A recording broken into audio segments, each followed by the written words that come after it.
Тръгнали по планините, те ми шепнат за хайдути, шепнат за Хаджи Димитър, за войводите горчути.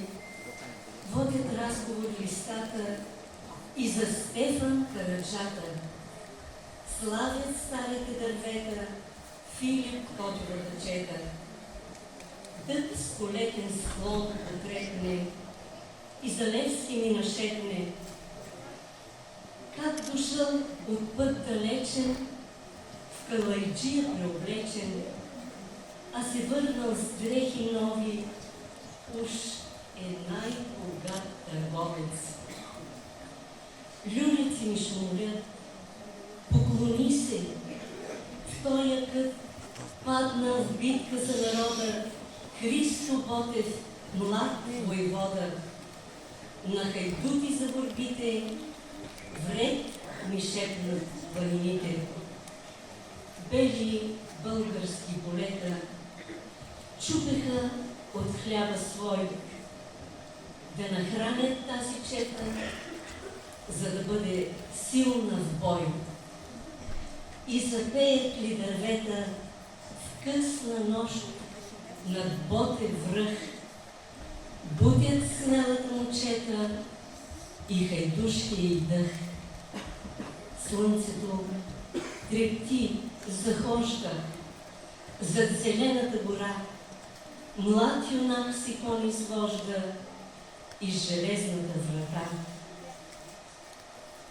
Жално милно той поглежда към ту стара планина и си тихо проговаря той на своята майчица.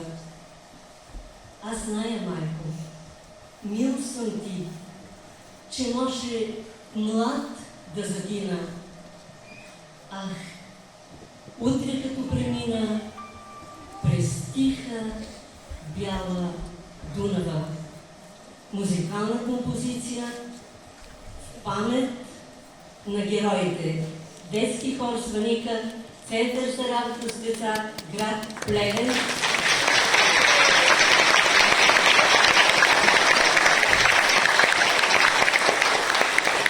Аз съм Иванка Белиска и за мен е удоволствие в памет на героите.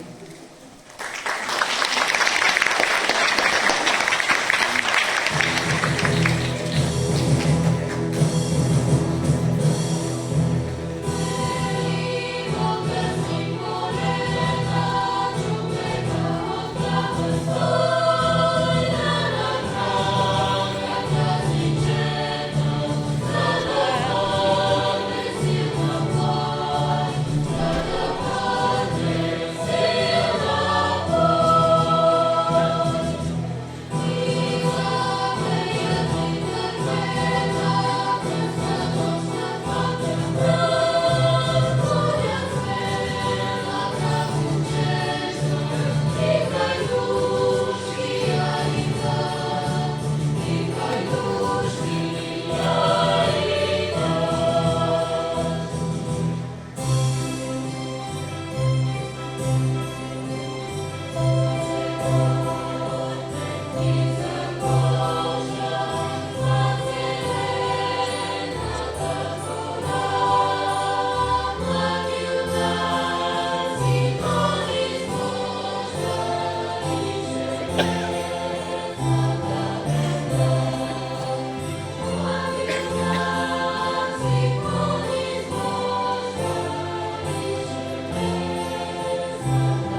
Jesteśmy